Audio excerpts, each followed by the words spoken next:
To give you some background, this happened back in the summer of 1993. I grew up in a small rural town in northeast Missouri, right along the banks of the Mississippi River. If you know your history, you know that was the year of the Great Flood. The water levels rose to historic highs, swallowing entire towns whole. I was 9 years old at the time. My parents' house was in the low-lying area, so we were evacuated pretty early on.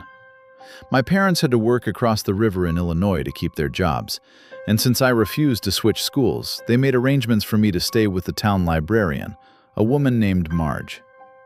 Looking back, it was a perfectly logical solution, but at the time, it felt like a sentence. Marge lived in a massive, historic brick house on top of the hill, well out of the flood zone. It was one of those houses that felt older than the town itself. High ceilings, drafting windows, and floorboards that groaned if you even looked at them. Because the library downtown was also underwater, Marge had moved hundreds of books into her home to save them.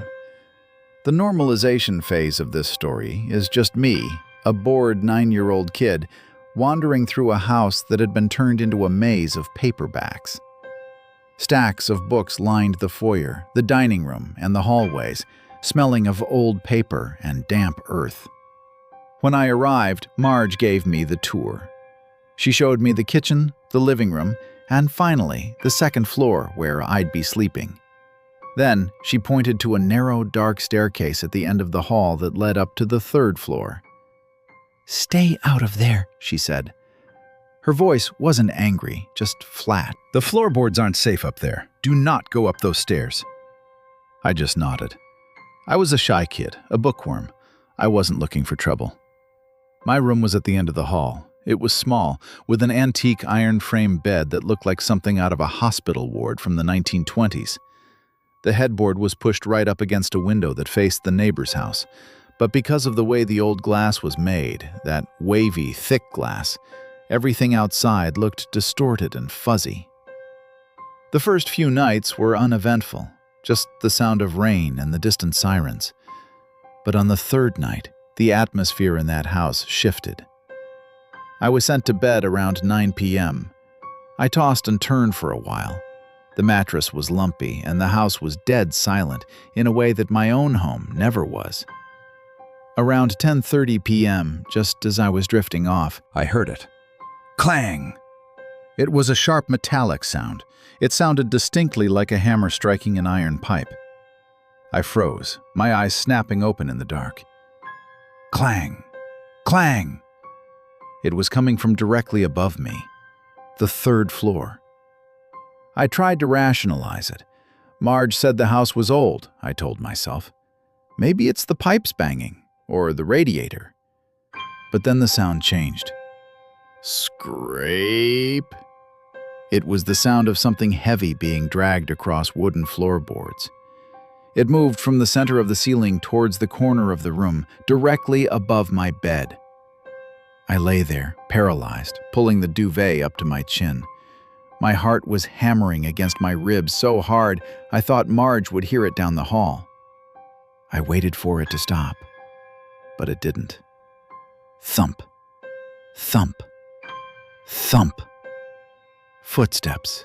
Heavy, deliberate footsteps. I couldn't take it anymore. I threw the covers off, sprinted down the hallway, and burst into Marge's room. She woke up, startled, and I frantically explained that someone was walking around upstairs. She sighed, looking more exhausted than scared. "It's just the house settling, honey," she said softly. "Old houses make noise. Go back to sleep." She tucked me back in, but I knew what I had heard. Houses settle with cracks and pops. They don't walk. They don't drag things. I didn't sleep that night. I just stared at the ceiling, waiting. A few weeks passed without incident, and I started to convince myself that maybe Marge was right. Maybe my 9-year-old brain had overreacted. But then came the night that I will never forget. It was late, well past midnight. The storm outside had cleared, leaving a heavy, suffocating humidity in the air. I woke up because I felt cold. Not the ambient temperature of the room, but a concentrated cold right next to my bed. I had that distinct gut feeling that I was being watched. You know the one, where the hair on the back of your neck stands up before you even see anything. I kept my eyes closed, pretending to be asleep. "Don't look," my brain screamed. "If you don't look, it's not real." But the feeling got stronger. I could feel a presence looming over me. Slowly, terrifyingly, I peeled one eye open and peeked out from under the sheet. Standing at the foot of my bed was a woman. She wasn't transparent. She wasn't glowing.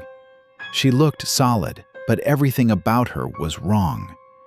She was wearing a dress from a different century, a heavy Victorian-style gown with a high collar and long sleeves, dark gray in color. Her hair was pulled back in a severe, tight bun, but it was her face that froze the blood in my veins. She was staring directly at me. Her face was pale, almost like porcelain, and her expression was one of pure, unadulterated rage. She didn't blink. She didn't breathe. She just stood there, her hands clenched at her sides, vibrating with a silent intensity. I wanted to scream, but my throat had closed up.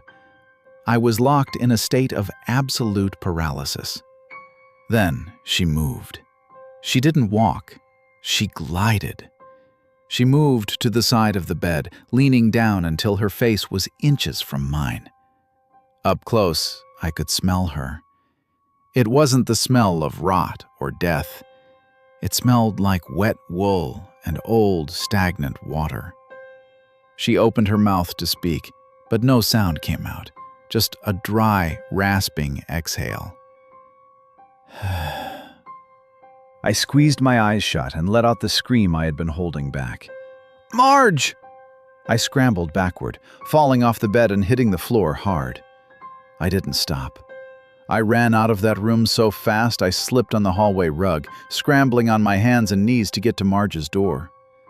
I woke her up again, sobbing, hysterical, begging her to call my grandfather. "She's in there!" I screamed. "The lady! She's in there!" Marge tried to calm me down, but this time, even she looked unsettled. She didn't go check the room. She didn't tell me it was a dream. She just went to the phone in the kitchen. My grandfather picked up on the third ring. It was 3 a.m. He lived 30 minutes away, but he said he was coming.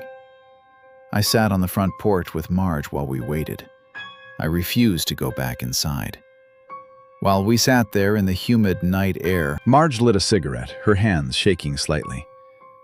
"You know," she said quietly, looking out at the dark street, "before the library was here, before this was a town, this house belonged to a family. They say the mother lost her mind after her child drowned in the river. She used to pace the 3rd floor, waiting for him to come home." She took a drag of her cigarette.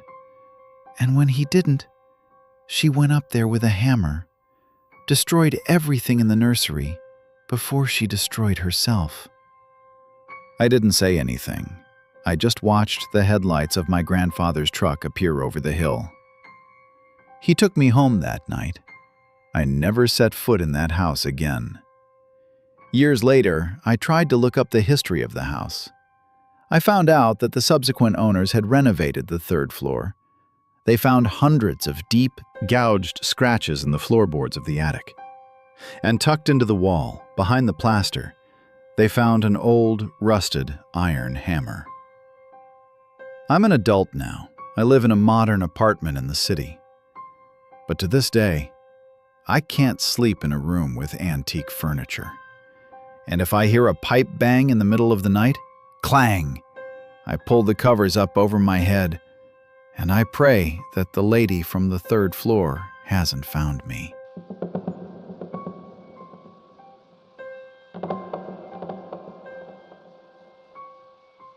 To give you some background, this happened back in 2009, right after the housing market crash.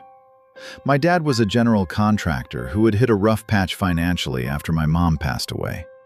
He came up with a plan to buy a cheap foreclosure, renovate it himself, and flip it for a profit so we could get back on our feet. I was 16 at the time. My dad found a listing for a 2-story Victorian house in a rainy town in Washington state. The price was absurdly low, suspiciously low, honestly. But the listing agent said it was because the previous owners had left the country in a hurry to avoid bankruptcy. We didn't ask too many questions. We just packed up the truck and drove north. The house sat at the end of a cul-de-sac called Blackwood Drive. It was a beautiful structure, but it had that neglected, hollow look that empty houses get. The paint was peeling like dead skin, and the yard was overgrown with blackberry brambles. "Just need some elbow grease, Mike," my dad told me, trying to sound optimistic. The first week was just labor. We spent hours tearing up old carpet and sanding down the hardwood floors. The normalization phase of living there was just us being tired, eating takeout pizza on the floor, and dealing with the constant rain drumming on the roof. The weirdness started with the tools.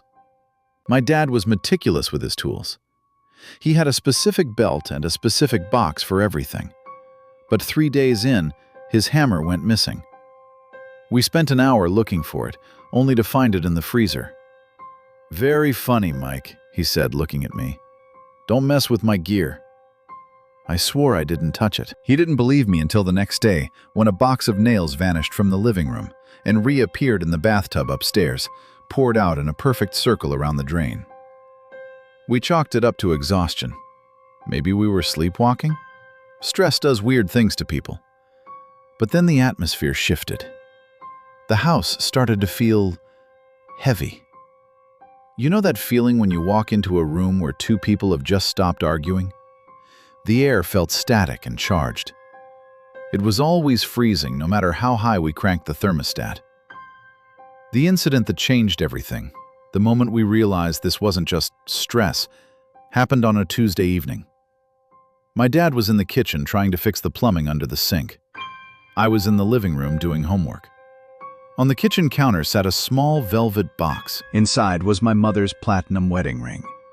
My dad had taken it out of the safe because he was thinking of selling it to pay for the new copper piping. It was a heavy, painful decision for him. I was staring at my textbook when I heard a sound like a whip cracking. Whiz! Twack! "Ow!" my dad screamed. I dropped my pen and ran into the kitchen. My dad was clutching his forehead, blood seeping between his fingers. "What happened?" I yelled, grabbing a towel. He pulled his hand away. There was a deep, jagged gash right above his eyebrow. He looked pale, his eyes wide with shock. He pointed to the floor. Lying on the linoleum, spinning slightly, was my mother's ring. "It flew," he whispered, his voice trembling. "I was under the sink and the box. It didn't just fall, Mike. It was thrown." It hit me like a bullet. I looked at the counter. The velvet box was 5 feet away from where he had been standing. Gravity pulls things down. It doesn't throw heavy platinum rings horizontally across a room with enough force to split skin. We cleaned up the wound in silence. The air in the kitchen was so cold I could see my breath. We didn't talk about selling the ring again. My dad put it back in the safe and locked it. We should have left then. I know that now. But we had sunk every last dollar into this house. We had nowhere else to go. So, we decided to sleep in the same room that night, doors locked, lights on. The final straw, the event that made us abandon the house forever, happened 2 nights later. It was around 2:15 a.m. I woke up because I needed to use the bathroom. The house was dead silent, except for the settling of the wood beams, which sounded like gunshots in the quiet. I tried to wake my dad to go with me, but he was out cold, exhausted from the injury and the work. I grabbed my phone for light and walked into the hallway. The bathroom was at the end of the hall on the 2nd floor. To get there, I had to pass a large antique mirror that came with the house. It was bolted to the wall, heavy and framed in dark oak. I walked quickly, keeping my eyes on the floor. I did my business and washed my hands. As I was drying them, I got that primal sensation, the gut feeling, that I wasn't alone. The hair on my arms stood up. I turned off the bathroom light and stepped back into the hallway. The moonlight was filtering in through the window, hitting the antique mirror. I froze. Reflected in the mirror, standing right behind where I was standing, was a little girl. She looked small, maybe 7 or 8 years old. She was wearing a dress that looked outdated, something from the 90s maybe, with lace on the collar. Her skin was gray, the color of wet ash, but it was her posture that made my blood turn to ice. Her head was resting on her right shoulder, but not in a natural way. It was bent at a complete 90-degree angle. The neck looked elongated, rubbery, like the bones inside had been pulverized. I spun around, expecting to see her standing in the hallway behind me. The hallway was empty. My heart hammered against my ribs. It's a trick of the light, I thought, just a reflection. I looked back at the mirror. She was still there. She wasn't in the hallway. She was inside the mirror, and she was moving. With her head still dangling loosely on her shoulder, she took a step closer to the surface of the glass. I could see her eyes now. They were dark, sunken pits. She raised a hand and pointed at me. Her mouth opened, and I saw that her teeth were broken. Then I heard a sound. It didn't come from the hallway. It came from the glass itself. Click, click, click. It was the sound of bones grinding together. She began to lift her head. She used her hands to physically grab her own chin and force her head upright. The sound of the snapping cartilage echoed in the silent house. Snap. Her head was now straight. She smiled, a wide, unnatural grin that stretched too far across her face. "Daddy's mad," a voice whispered. It wasn't a whisper from a human throat. It sounded like static, and it came from directly beside my ear, even though the girl was in the mirror. That broke my paralysis. I didn't scream. I didn't think. I sprinted back to my dad's room, slammed the door, and locked it. I shook him awake, practically dragging him out of bed. "We have to go," I hyperventilated. "Now! Right now!"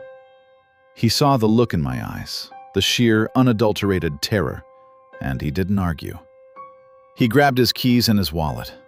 We didn't pack bags. We didn't change out of our pajamas. We ran down the stairs, out the front door, and into the truck. As my dad fumbled to start the engine, I looked up at the second-story window, the one where the hallway mirror was. The little girl was standing in the window. Her head was tilted to the side again, broken. She waved. We drove until we hit the next town over and slept in a motel parking lot. We never went back. My dad hired a moving company to clear out the house. He told them to dump everything that was left behind, including the mirror. He took a massive financial loss on the property, letting the bank foreclose on it again. He didn't care. A few months later, I did some digging at the local library. I found an old article from 1998 about the house on Blackwood Drive. It hadn't belonged to an ambassador, but to a wealthy surgeon and his family. He had lost his license due to malpractice and spiraled into alcoholism. The article mentioned a domestic disturbance. The surgeon had a 7-year-old daughter. The police report stated that during an argument, she had been pushed down the grand staircase. The fall had snapped her neck instantly. The father claimed it was an accident.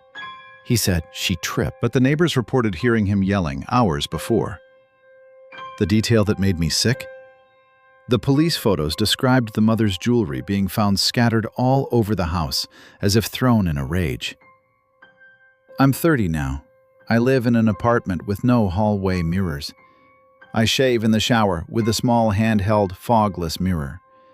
Because sometimes, when I catch my reflection in a store window or a darkened TV screen, I see a flash of a gray dress, and I hear that sound.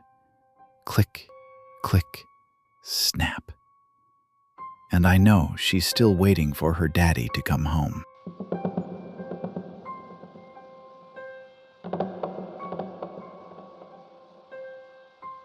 To give you some background, this happened in the late autumn of 2017. My name is Liam, and I was 22 years old at the time, working as a junior graphic designer and living in a cramped apartment in Portland. My older sister, Sarah, and her husband had just rented a secluded A-frame cabin out near Miller's Creek for a week-long getaway. They had planned a special anniversary dinner at a lodge about 40 minutes away from the cabin, and since I was the cool uncle with nothing better to do on a Tuesday night, they asked if I could drive up and watch my 7-year-old niece, Chloe. The drive up was the first sign that the night was going to be unsettling. The cabin was located down a 3-mile gravel road that wound through dense, overhanging fir trees. It was 6 p.m. when I arrived, but because of the time of year and the heavy cloud cover, it was already pitch black. The headlights of my car barely cut through the gloom. The cabin itself was beautiful but imposing, a massive triangle of dark timber and glass rising out of the forest floor. It had a large, open-concept living room on the ground floor with a kitchen tucked in the back, and a loft-style second floor where the bedrooms were. My sister and her husband left around 6:30 p.m.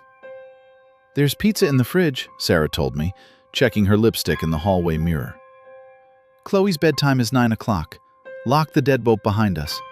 Cell service is spotty, but the landline works." I locked the door, and the normalization phase of the evening began. It was just me and Chloe. We heated up the pizza, built a fort out of couch cushions, and watched Moana for the 100th time. It was mundane. It was safe.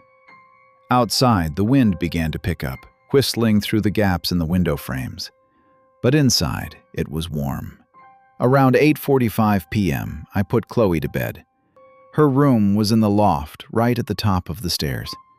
I read her a story, tucked her in, and left her door cracked open just a sliver so I could hear if she woke up. I went back downstairs to the living room. The layout of the cabin is important to understand what happened next. If you were sitting on the couch, the stairs were to your left, and the kitchen was directly behind you, separated by a kitchen island. The entire front wall of the cabin was glass, looking out into the black void of the woods. I settled into the couch and opened my laptop to do some freelance work.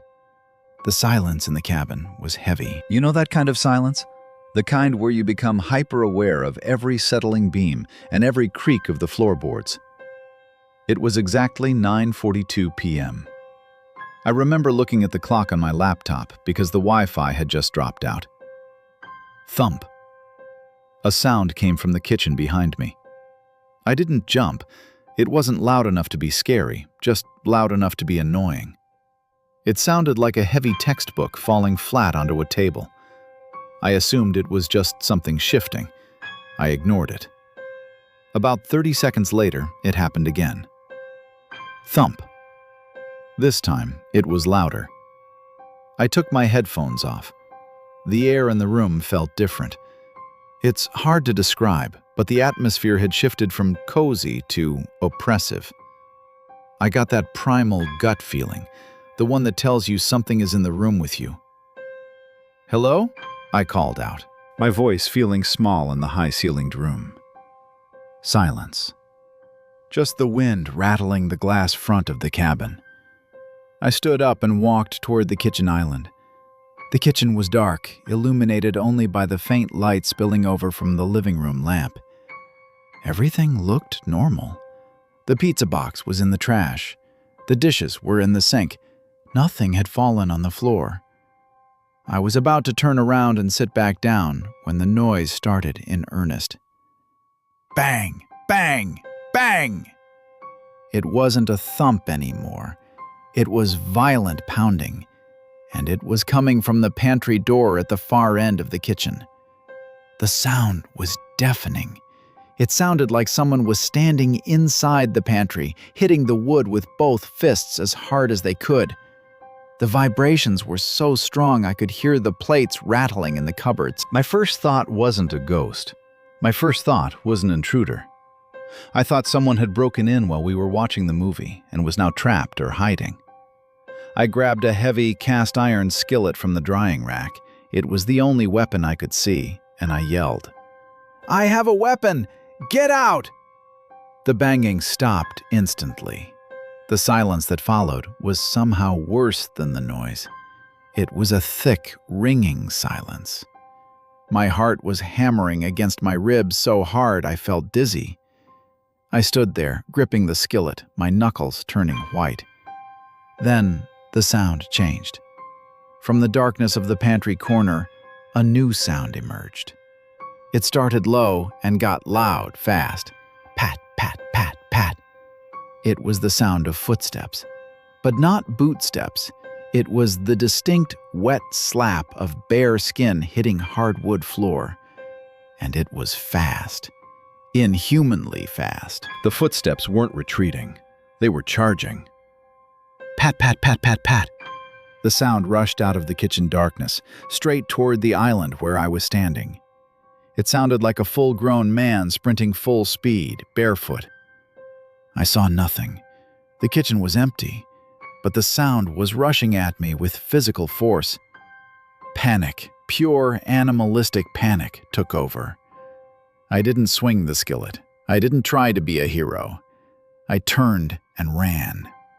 I scrambled toward the stairs, taking them two at a time, tripping on the third step and scraping my shin, but scrambling up on my hands and knees. Behind me, the footsteps didn't stop at the island. They continued into the living room. Slap, slap, slap. They were heavy, aggressive, and they were right behind me. I reached the top of the landing and threw myself toward Chloe's door. I burst into the room. Chloe was sitting up in bed, rubbing her eyes, looking terrified. "Liam?" she whimpered. I didn't answer. I slammed the bedroom door and locked it. I dragged the heavy oak dresser from the wall and shoved it in front of the door. I grabbed Chloe and pulled her into the furthest corner of the room, behind the bed. "Shh," I whispered, holding her tight. "Don't make a sound." We sat there in the dark. I was listening, waiting for the handle to turn, waiting for the banging to start on the bedroom door. But the footsteps had stopped. There was no sound on the stairs, no sound on the landing. Just the wind outside and the sound of my own ragged breathing. We stayed like that for 2 hours.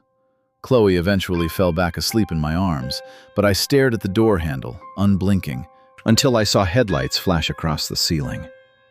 My sister and her husband were home. I heard the front door unlock downstairs. "Liam?" Sarah's voice echoed up the stairs. "Why are all the lights on?" I didn't move the dresser until her husband, Mark, came up the stairs and knocked on the door. When I finally opened it, I was sweating, pale, and shaking. I told them everything. I told them about the banging in the pantry. I told them about the barefoot running. Mark, to his credit, didn't laugh. He saw how terrified I was. He went downstairs with a flashlight and a tire iron. He checked the pantry. He checked the back door. He checked the perimeter of the house. There was no one. The pantry was empty. The dust on the floor in the pantry was undisturbed. All the windows were locked from the inside. They tried to rationalize it. They said maybe it was a bear outside, banging on the wall, and the echo made it sound like it was inside. They said the running might have been a raccoon in the crawlspace. But I know the difference between a raccoon and a pair of human feet slapping against a floorboards 3 feet away from me. I drove home that night.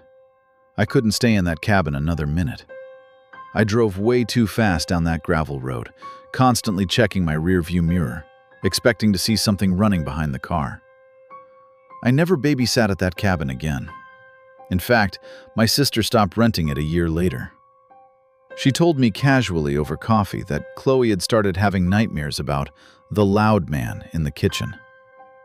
I still have trouble being in houses with open-concept kitchens. And sometimes, when I'm alone in my apartment and the neighbor upstairs walks around barefoot, thump, thump, thump, I freeze. My blood runs cold, and I wait for the walking to turn into running.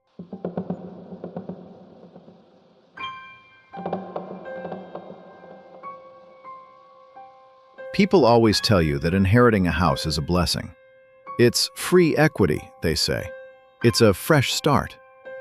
But nobody tells you about the weight of a house that has been standing alone for decades.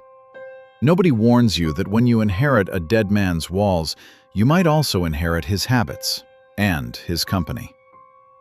I still can't sleep in a room with a television. Even that tiny standby LED light, that unblinking red eye, is enough to send me into a panic attack. Let me explain why. It was November of 2018 when I got the letter.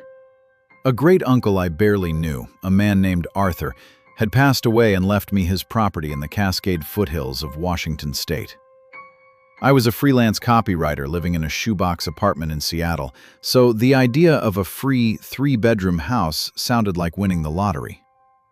I drove up on a rainy Tuesday. The house was isolated, set back about a mile from the main road, surrounded by towering Douglas firs that blocked out most of the afternoon light. It was a mid-century ranch style, frozen in time. The furniture was all heavy oak and plaid upholstery from the 70s. It smelled of stale tobacco and pine needles. The first week was just the normalization phase. I spent my days cleaning, throwing out old newspapers, and trying to modernize the place. It was quiet. Too quiet. The only sound was the constant drip, drip, drip of the rain from the gutters. The glitches, that's what I called them at first, started small. I'm a creature of habit. When I work, I put my car keys and my wallet in the small ceramic bowl by the front door. On the third day, I went to grab my keys to drive into town for groceries.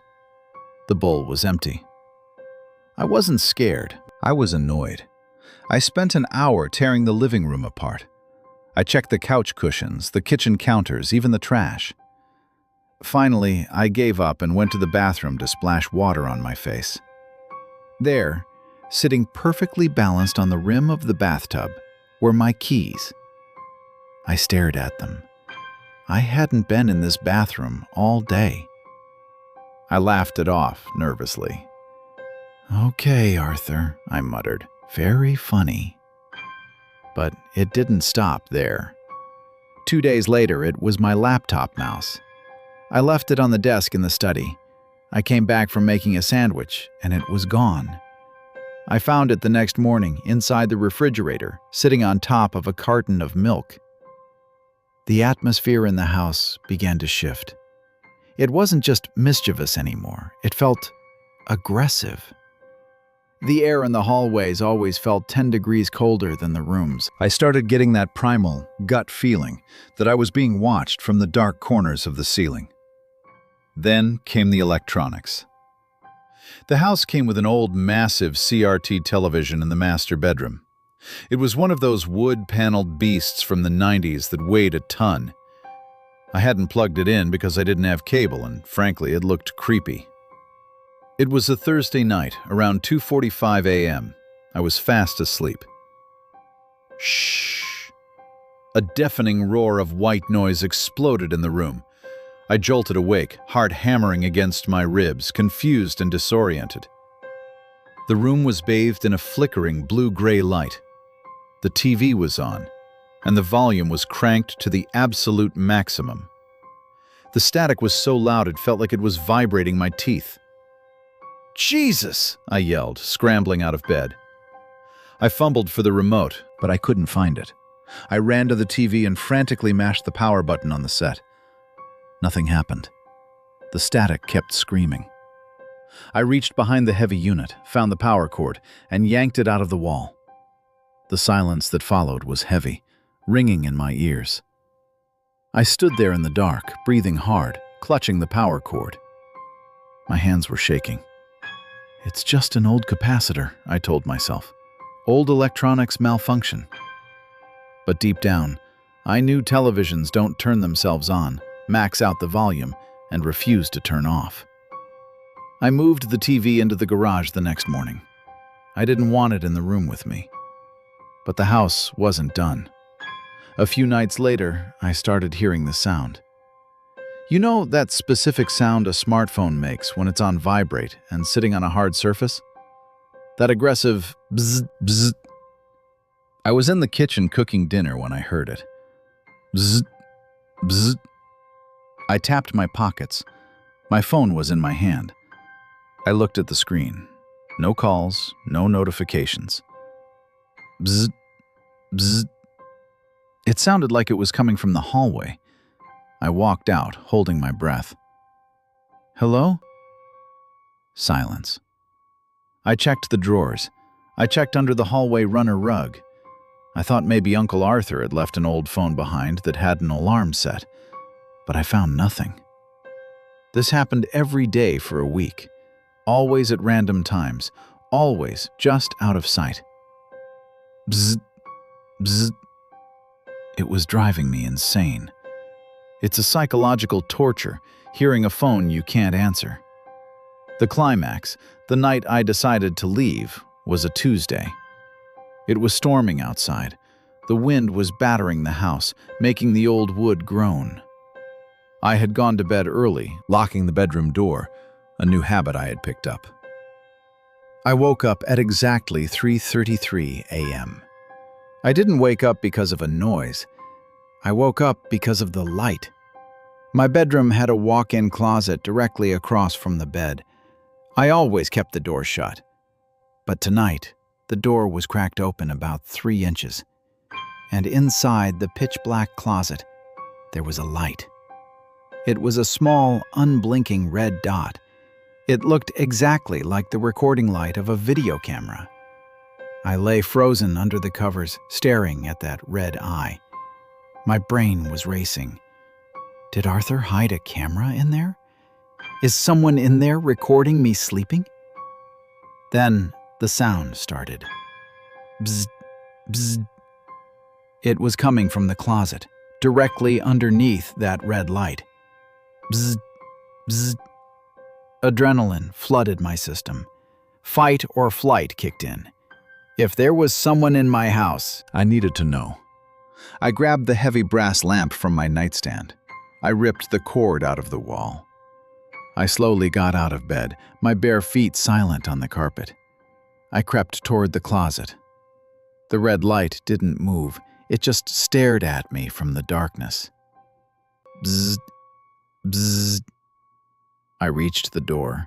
I took a deep breath, raised the lamp, and kicked the door wide open. "Get out!" I screamed, swinging the lamp into the dark. I hit the light switch on the wall. The closet flooded with light. It was empty. Just my clothes hanging on the rack. No camera, no phone, no intruder. I stood there, panting, feeling like I was losing my mind. I looked around the floor. There was nothing that could have made that red light. And then I looked up. On the high shelf of the closet, pushed all the way to the back, was a small, dusty box. It was an urn, my Uncle Arthur's ashes. I had put them there until I could decide where to scatter them. And right next to the urn, etched into the dust on the shelf, was a single word. It looked like it had been written with a fingertip. Watching. And as I stared at that word, the light bulb in the closet ceiling flickered and died. In the sudden darkness, right beside my ear, so close I could feel the air displace, I heard it. Bzzz, bzzz. And then a whisper, dry as dead leaves. Pick it up. I didn't pack. I didn't grab my keys from the bowl, which, thankfully, were actually there this time. I ran out the front door in my boxers and t-shirt, jumped into my car, and sped down that driveway like the devil himself was snapping at my heels. I stayed in a Motel 6 that night. I sold the house as is to an investor 2 months later. I didn't even go back to clear out the furniture. I told them to trash everything.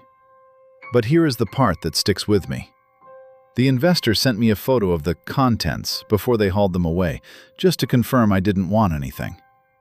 In the photo of the master bedroom, the closet door was open. And sitting on the shelf, right next to the urn, was my laptop mouse, the one I had found in the fridge weeks earlier. And sitting next to the mouse was my old cell phone, a phone I had lost 3 years ago back in Seattle, a phone that shouldn't have been within 100 miles of that house. I don't know who or what collected my lost things, but I know that house doesn't like to be empty, and I know it's still watching. So, if you ever lose your keys or your phone vibrates when no one is calling, just ignore it. Don't go looking for it, because you might find something else instead.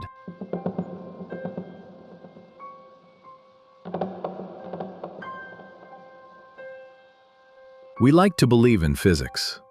We find comfort in the laws of gravity and friction because they are absolute. If a book falls off a shelf, we tell ourselves it was balanced precariously. If a door creaks open, we blame a draft or a crooked hinge. We need these explanations. Because if we admit that a heavy iron latch can lift itself up, defying gravity, defying logic, and slide out of its catch without a human hand touching it, well, then the world isn't as safe as we think it is. I learned this the hard way on a rainy Tuesday in 2016. My name is Daniel, and back then, I owned a small junk removal and estate liquidation business in upstate New York. It wasn't glamorous work. Mostly it involved clearing out hoarding situations or emptying houses after the elderly owners passed away so the kids could sell the property. In October of that year, we landed a contract for the Harrow estate. It was a massive, sprawling Victorian property on the edge of town that had been vacant since the late 90s. The land had been bought by a developer who planned to bulldoze the house to build condos. But first, they needed the interior cleared of any furniture or antiques that might have value. I brought my foreman, a guy named Marcus, to help me with the initial walkthrough and heavy lifting. Marcus was a big guy, 6 feet 4 inches, built like a linebacker, and scared of absolutely nothing. Or so I thought. The house was structurally sound, but smelled like 50 years of stagnation. It was a maze of dark wood paneling, velvet drapes, and dust sheets that looked like ghosts standing in the corners of the rooms. The normalization phase of the job was standard. We spent the first morning hauling out old mattresses and boxing up dusty china sets. It was hard, sweaty work. The house was quiet, insulated from the outside world by thick brick walls. The only sounds were our boots on the hardwood and the occasional grunt of exertion. The focus of this story is the kitchen.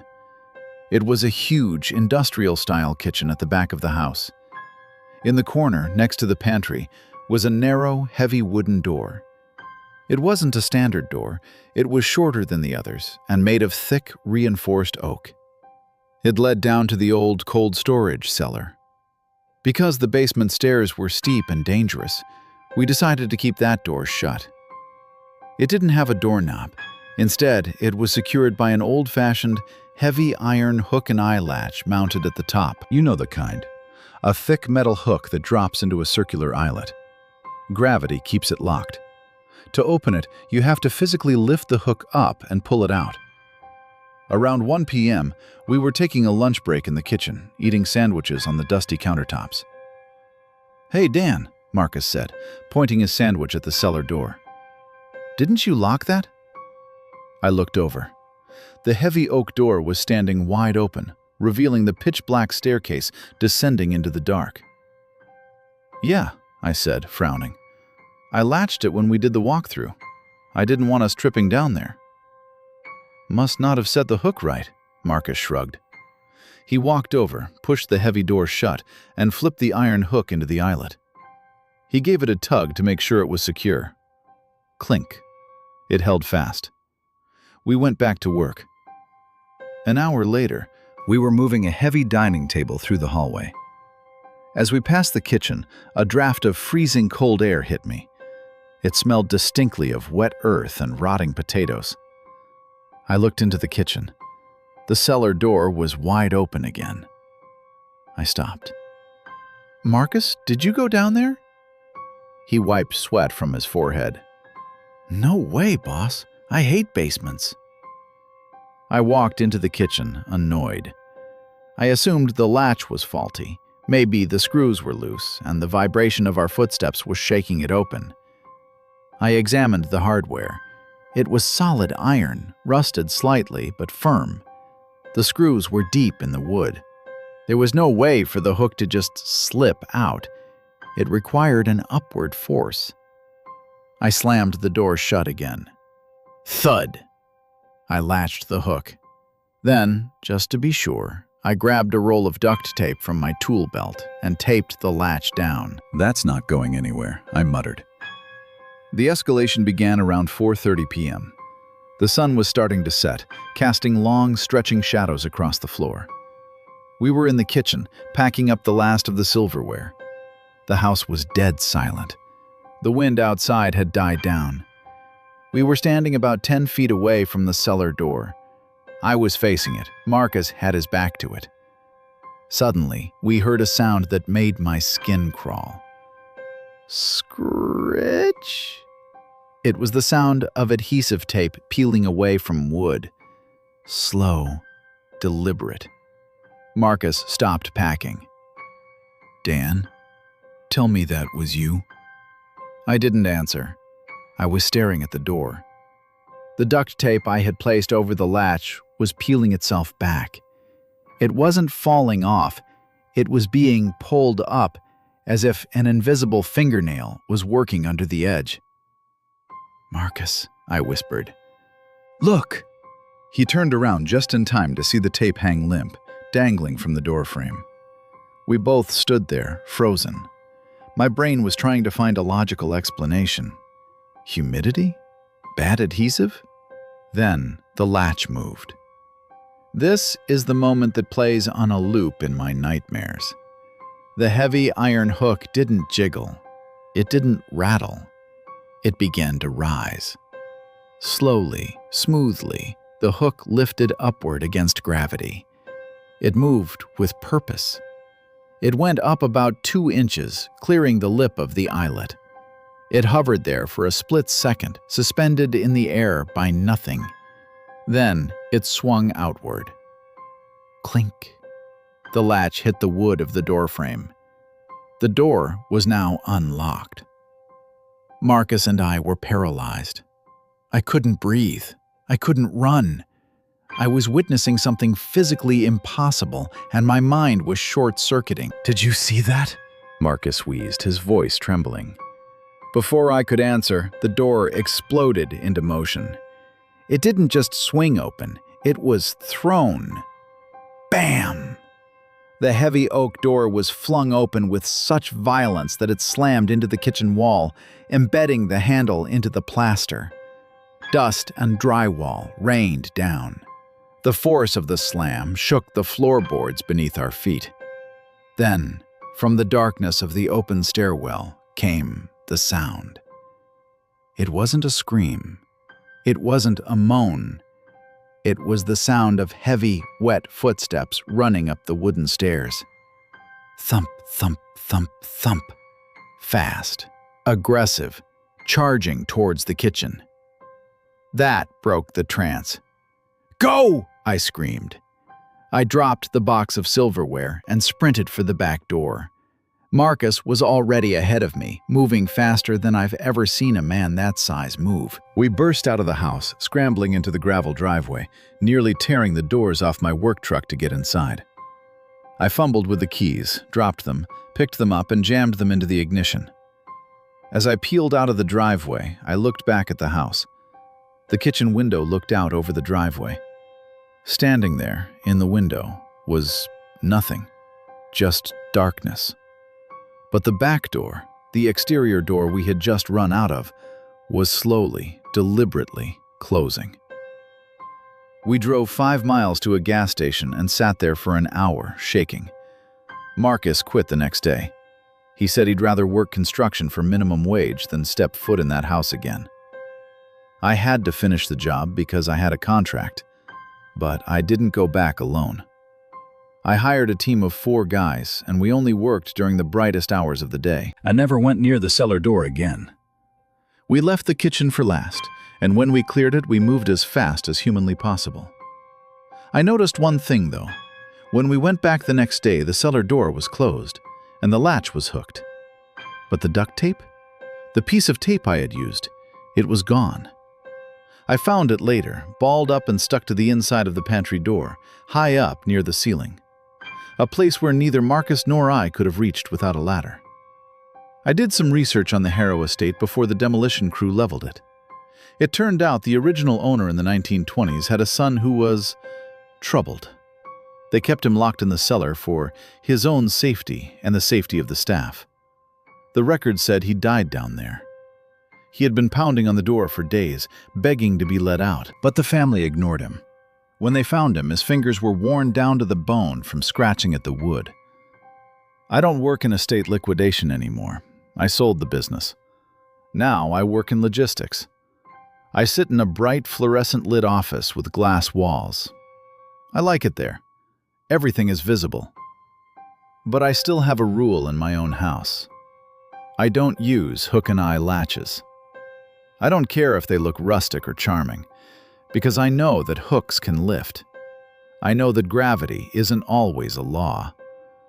And I know that sometimes, if you lock something in the dark long enough, eventually it learns how to let itself out.